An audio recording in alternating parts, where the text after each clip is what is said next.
Hey guys, Weeb here, and today we're here to talk about the healing class in Astellia.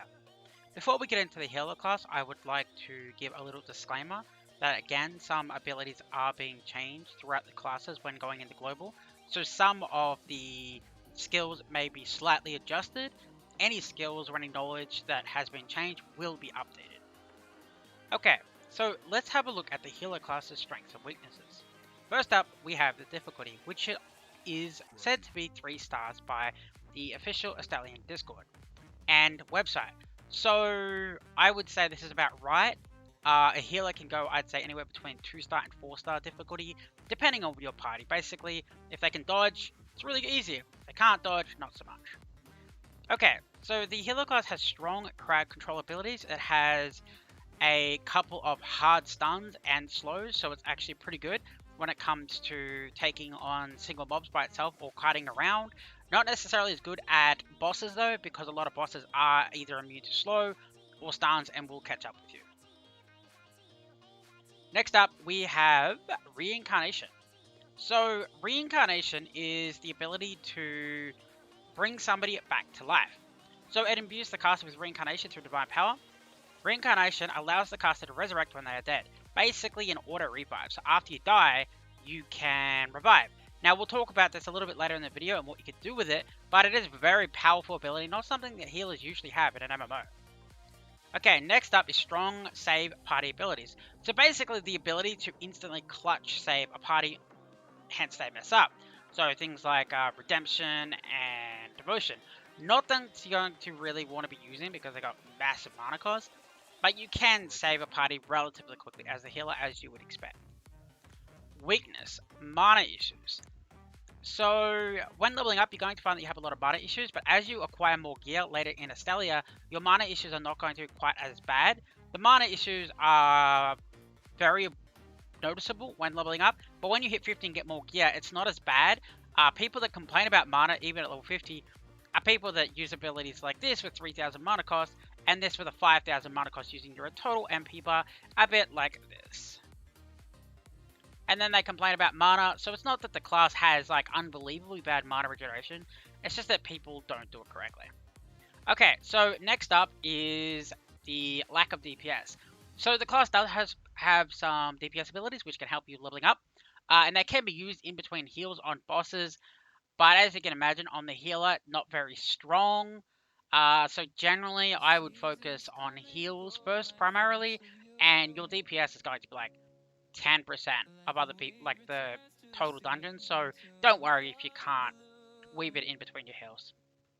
Okay, next up, let's have a look at the single target rotation for the healer class. So the healer class damage is generally based around a charge status, and that's what we're going to be talking about first. So first up, we have Divine Charge, which is a single target ability, and the main thing for this ability is that it inflicts one charge. Next up, we have the Divine Nightmare, which again will afflict another charge. So you're going to use Divine Charge to get 1 charge, Divine Nightmare to get 2 charges. Divine Nightmare will also give 1 single charge AoE to other mobs around them, so it does additional damage. It does more damage depending on how many charges you have already acquired as well, so you can save this and do more damage if you so desire. Next up, you have Divine Assault. So basically, it detonates the charges you have and does more damage. Inflicts additional damage to targets affected by Charge 2 or Charge 3. So if both Divine Charge and Nightmare hit, you'll have Charge 2 and then you can use Divine Assault. Or you can skip forward to Holy Spear, Glory, and Holy Spear, which is basically 3 abilities that are filler abilities which can do damage while moving, and they will allow you to do a bit of damage while you're waiting for Divine Charge to come back up. It's only 3-second cooldown, so the combo would be a bit like this. So now he has 1 charge, he now has 2 charges. I'm going to use my filler abilities when waiting. 3 charges. Now if it fails, you can use more filler abilities. Let's say you want to get another one. Then you're going to want to use Divine Assault to get your maximum amount of damage. And finish up with your filler abilities while throwing more charges at them. You're going to want to make sure that you keep your Charge 3 status up though, so you can keep doing the Divine Assaults and the Divine Nightmares. Okay, so basically you have 3 filler abilities here, and you can use these whenever you're moving or whenever you just want a little bit of extra damage but you don't have a lot of time, they're all low mana cost and they do some decent damage, so it's definitely worth spamming them if you don't have anything else going on, or if a mob has low HP and you don't have enough time to get charges on them. So next up, we have Arc Slow and Divine Flash. So initially, you're not going to believe that Divine Flash does a lot of damage, but it is quite considerable. So you're going to want to link up these two abilities. One's at level 1 and one's at level 28, and it has 600 attack power. So use Arc Slow. You're going to want to bring the cooldown for this, in my personal opinion. So it has 12.4 second cooldown, and then Divine Flash has a 9 second cooldown. So basically, when you're leveling, you can use Divine Flash and Arc Slow as a combo damage ability. Basically, every mob that you kill while leveling up. So Arc Slow, followed up by Divine Flash to make sure you get the maximum amount of DPS. Generally, I would use Divine Flash if the enemy isn't actually slow. Okay, so next up we have Prison and Nemesis. So Imprison hurls a bolt of arc energy at the target to imprison them. Imprison reduces status evasion. Now this is very important because a lot of your abilities on a lot of classes is that if you don't apply a status, which is like a debuff, then a lot of your abilities are weaker. So using Imprison is very, very key. Next up, we have Nemesis. So hurls a weakening bolt at the target, reducing physical/magical defense. Now, as you can imagine, reducing the magical and physical defense of any mob in any game is incredibly powerful, but it only has a 90% status hit rate. So that's why you're going to want to use Imprison, followed up by Nemesis. You can also apply skills to these by reducing their cooldown quite significantly. So both these skills actually have like a 60-second cooldown, but I've +7 them with cooldown reduction to bring them down to 47 and 45 seconds, so you can keep the buff up much more often because it's incredibly powerful. Now, you can also use the Imprison followed up by the next ability, which is Holy Bind. Holy Bind has a 90% chance to basically bind them. This would generally be used when a mob is chasing you when you're trying to heal and the tank hasn't pulled them up, or when you're trying to basically kite and run away when leveling up, or perhaps PvP. Not generally something I'd believe you try to use something on like a boss. So next up we have Divine Slam. Shoots a bolt of energy at the target to knock it down. Now, some classes, for example, the Archer, have abilities that do extra damage when you knock down mobs. So using this ability to knock down smaller bosses inside dungeons can be relatively nice for other classes when they've either already used their cooldowns or just don't have the ability to knock them down at the moment. So again, using Divine Charge and Holy Bind, it's just basically CC. Divine Charge is a little bit longer of a cooldown, but it's probably a little bit more powerful, and they both have the same status hit ratio.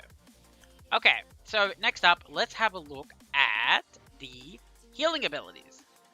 So first up, we have Divine Touch. Divine Touch heals the HP of a caster of a target. It heals additional HP to Spirited targets. So Spirited is basically another ability, which we're going to be talking about a little bit later. So next up, we have Divine Embrace. So instantly heals the HP of a caster or target with a warm light. Heals additional HP to Spirited targets, can be used while moving. Now, I personally link these up because Divine Embrace has a higher MP cost than Divine Touch. As everyone knows, the main focus on a healer, pretty much in any MMO, is to keep your mana cost down. So what I've personally done is I take the slightly better abilities with higher MP cost and lock them behind an ability with a lower MP cost. What this does is that if I don't use the ability with a lower MP cost and not as powerful first, then I can't get access to the higher MP abilities, forcing myself to simply play better, rather than relying on high cooldown, high mana cost abilities. So next up, we have Recovery. So Recovery continuously heals the HP of the caster or selected party members by bestowing Holy Power. Basically a regen, you can spam this, it's only 200 mana, it has a 15-second cooldown. I have this by itself, but this in conjunction with Divine Touch and Divine Embrace should pretty much keep anyone alive unless they're taking a tremendous amount of damage, which then comes to be our most powerful abilities right here. So, Divine Anima instantly heals the HP of all party members, heals additional HP to Spirited targets. Being attacked while casting increases casting time. So if you're being attacked while you're trying to cast this, that's not going to work. But what you can do is Divine Anima is followed up by Bless. Continuously heals the HP of all party members by bestowing Holy Power. Again, more powerful, higher mana cost. Bless has 1,000 mana cost, which is basically, what, 1/10 of my bar? 1/9 of my bar? So you generally don't want to use this if you can help it. You want to stick to Divine Anima, but there's a little trick to Divine Anima, which we will talk about at the end of the video, how it's a lot more powerful than you may believe, and the MP cost doesn't truly exist in a way. Okay, so next up we have Redemption. Instantly heals the HP of a caster or party member with a high light of salvation. As you can see, it has a lot of spell power and it's incredibly powerful. The only downside is the 3,354 mana cost. You can't reduce the mana cost, you can't reduce the cooldown or anything else. It's just an unbelievable powerful instant heal that you'd use on a tank. If you have to use this on a DPS, somebody's messed up. Now, I've put Devotion behind Redemption. So instantly heals the HP or caster of a party member by detonating the powerful light of salvation. Can be used while moving. So those are effectively the same ability, except that this one here allows you to do a much bigger heal at the cost of way more mana. So a 5,000 MP cost, which is more than half your bar. If you're forced to use Devotion, you're in trouble because that is a lot of mana instantly gone. It is okay to have Devotion on the bar, but honestly, I'd train myself not to use it. Okay, so next up we have Conservation. So it reduces the MP cost of caster skills. It's pretty basic what this does. Use it every 60 seconds to when you're about to pump out a lot of heals, like AoE heals, like for example Divine Anima and Bless. When you're about to use them consistently to bring the party back up, you're going to want to use Conservation first. Then we have Sanctum. Creates a mana sanctuary on the selected area. Mana basically restored. So what you can do is you can put it on the ground. You can drink an MP pot, or you can just sit down. So if you're not actually in combat, you can regenerate your mana 2 ticks at a second because you're sitting down getting mana, and you're sitting in your mana recharge ability to bring your mana back up. Okay, so if you use these two abilities in conjunction and follow what I said about not using the high MP costing abilities, you should be fine on mana. If you're running out, then you're simply using abilities when you don't necessarily need to. Okay, so let's have a look at Spirit Guardian. So it discharges Ultra Energy to teleport backwards and remove all statuses that impair movement. Basically, it's a get out of free jail card, and it'll remove any stun and just instantly dash backwards to get out, kind of like that. Okay, so next up, we have Spirit of the Skola. So imbues the caster or a party member with the Spirited status. Now, if you recall, we saw Spirited a couple of times. We have Divine Touch, which additional HP to Spirit targets. We also have Divine Embrace, and I believe Divine Anima. So you're generally going to want to use this on the tank because it allows you to heal faster. So this has a... what's the cooldown on this? It is 90 seconds. So you're probably not going to want to spam this. Okay, it does. The skill does not take effect while Astellia's healing skills, redemptions, or devotions are in effect. So keep that in mind. Okay, so next up we have Cure. It basically removes a harmful status from a caster or from the caster or a party member. Really basic. If you see a debuff on an ally, use it immediately. There's honestly no excuse for not using this. Other classes can be using Cure if they summon, I believe it's Ram. So other people can help you with this if you're in a fight with a lot of debuffs, but there really isn't any excuse for not getting rid of debuffs in Astellia. Next up, we have Alacrity. So it reduces the skill cast time, enabling faster attacks. So basically, it's going to reduce your cast timers. Pretty easy to use. Generally, I use this when I'm about to do a full damage rotation on a boss, rather than trying to use it when heals come available. So next up, we have Divine Shelf. Grants a holy barrier to party members around the castle or a friendly target to increase their physical, magical defense, and status evasion. This effect can be stacked with similar effects. However, the effect from Divine Protection does not stack with this effect. So basically, it gives physical and magical defense and status evasion. It's pretty good. It's helpful, but it's not something that'll quote-unquote save your party. If they're standing in AoEs, they'll still die. Now, the ability that it cannot be combined with would be Divine Protection, which is down here. So it creates a holy barrier around party members near the caster to increase their magical, physical defense, and status evasion. Cannot go with Divine Shell. Now, the difference between these two abilities mainly would be that Divine Shell has to go on an ally, and it has a 20-meter range, where Divine Protection doesn't have a range. It just immediately affects everybody in the party, and it is a little bit more powerful. Generally, you're going to want to stick with Divine Shell because it has the same cooldown, less use time, and less mana cost. But use Divine Shell if it's on cooldown, or if you just can't get to a party member that's just too far out, which we all know happens. Okay, so next up, let's have a look at Fortitude. So Fortitude is your party ability, like every other class that has one. Slightly increases the status effectiveness of the target. So good. All classes need to land the debuffs, so make sure you use this. There's honestly no excuse for not using this every time you go into a party type content like a dungeon. So next up we have Reincarnation, which we talked about earlier. So basically you use Reincarnation on yourself, and if you die in the next 10 minutes, it's going to auto-revive you. So what people are doing is they're using this on the healer, and they're running all the way through a dungeon, getting as far as they can, taking all the mobs with them, and then dying halfway through a dungeon to lower the timer. So basically skipping half the mobs in the dungeon to get through it faster to get higher ranks. Now, this doesn't work because in Astellia, it's incredibly important to get an S rank, so basically the highest rank, because you get more gear, more gold, and various other things. And a part of that S rank is killing mobs.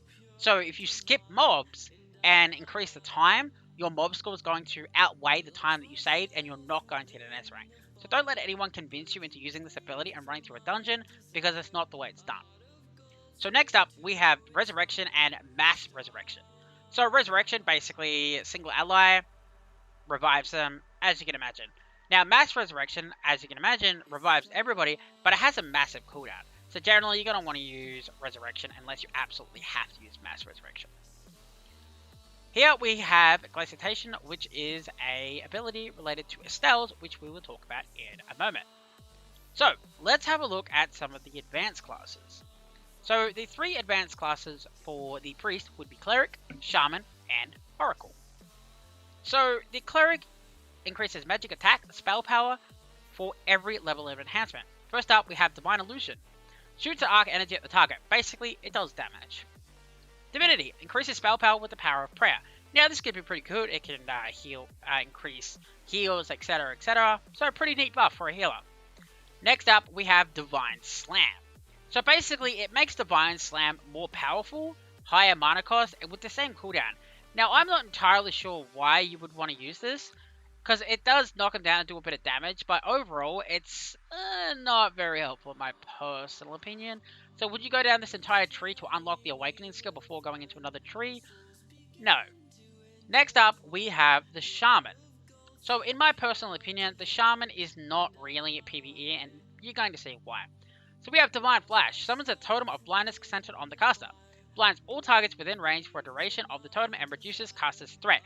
Reducing caster's threat is very nice, as you can imagine, as a healer. Blind significantly reduces the physical magical accuracy of the target. Now, this would be very helpful when you think about it. It reduces threat, and it reduces damage that your tank takes. So overall, it's a pretty decent ability. I like it. But, in and of itself, is it enough to go down the Shaman path? In my personal opinion, no. Next up, we have Divine Spirit. Summons a totem of hallucination centered on the caster. Gives fantasy status to all targets within range for the duration of the totem. Fantasy inflicts continuous damage. Basically, AoE damage. Next up, we have Awakened Divine Assault. Basically, Divine Assault, which is our main DPS ability, will now do more damage. It goes from 500 to 750, and the cooldown and use time stay the same. So, it's a little helpful, but is it anything amazing? No. Next up, we have Oracle. So, Oracle increases spell power, physical defense for every enhancement. So, Sanctuary imbues Barrier of Rest, reducing the amount of damage received, and reduces threat from all targets within range. So, very important. Very, very important. It is an ability that can be used. How often is it cooldown? 120 seconds. So reducing threat is really cool, and reducing damage. So generally, you're going to want to save this for when you're being chased around by, say, like a group of mobs, and the tank was unable to pull them. Run to the tank and then use it. And it can be used while moving as well, so it's not going to make you stand still and take a lot of damage. Cool save ability, which in conjunction you could use with your other ability that allows you to get out of CC. Next up, we have Miracle. Instantly heals the MP of all party members by radiating the power of a miracle. Very good. Has a lot of spell power right there, so it's going to regenerate a lot of mana. And it, as you can imagine, the priest needs a lot of heals, a lot of mana regeneration. So does other classes. So again, very, very powerful. Probably the most powerful ability that we've seen in the advanced classes so far for the healer class. Now next up, we have Spirit of the Skola. So let's have a look at talk about this. Infuse the caster or a party member with a spirited status. As we mentioned before, spirited status equals more heals. Spirited increases the amount of HP healed by healing skills. Noted. Now when we upgrade it, it now has much more spell power. It goes from 1,200 spell power to 4,000 spell power. Infuse all party members in sight with Spirited. So this is a single target one, this is not. And it is so much more powerful. Spirit increases the amount of HP on all allies rather than one, so it's just unbelievably powerful compared to the basic Spirit of Skola. So overall, Oracle, in my personal opinion, is just hands down better. Shaman has more abilities and stuff like that for PvP. The Cleric has a bit of DPS abilities, but it's not super helpful. Whereas the Oracle has a defense ability, a mana recharge, and the fact that you can AoE heal your party much more effectively. Definitely the way you want to go if you're going to want to heal in dungeons. So I don't think this is much of a choice here. I think it's basically Oracle or nothing. Okay, so we mentioned a little bit earlier about PAP and RAM. So now we're going to have a look at why. So first up, actually, let's have a look at Ada. So a lot of people recommend Ada because Ada does have a pretty powerful debuff, which we'll now look at. So Ada is strong. It is unfortunately a Guardian, but it is strong and it heals quite well. So Shackles and puts Ada's curse on the target within range with the power of Jealousy. The curse reduces the physical, magical defense, evasion, and disables the use of skills by the targets. So it's really powerful if you're going to use this on bosses. This is why people recommend that you use Ada, because it has high healing, high damage, and because of its debuff. But I personally generally disagree. You can use Ada if you want. It's a solid choice, and if Ada is a decent level, sure, it shouldn't really be a problem. But what I generally recommend for a healer is the use of Papella and Ram. Now what you can actually do is you can summon Ada out the entire time if you wish, and then you can use this next combination. So the combination that we're going to be talking about is Ram and Papilla. They both have a combination skill that go alongside Divine Anima. So when you use Divine Anima, it's going to make Ram and Papilla use their AoE healing skills. But the neat little trick is that if you summon both of them immediately, and then use Divine Anima, and then move, my Divine Anima stopped, so I didn't use my cooldown or my mana, and I just got a free double AoE heal both from Ram and Pap. Now it takes a little bit of AP to summon, but because it doesn't cost anything to use their abilities, now you can get rid of them and bring out Ada again. Or you can leave Ada out the entire time if you're fast enough in doing it. So you're getting two massive AoE heals for literally nothing. Saving your mana so you can do more DPS, and it saves your cooldown just in case you have problems. So that's the reason I recommend to use Ram and Pap, because the double AoE heal is just much more effective, and I believe it can be used like every 20 seconds or so, so it's definitely something to keep an eye out for. That's it for today's video. If you did enjoy the video, please do hit that subscribe button above. If you're looking for an MMO community, do consider joining our community Variety MMOs, where we focus on community inclusion, guides, and community events. Thanks for watching, guys. Peace.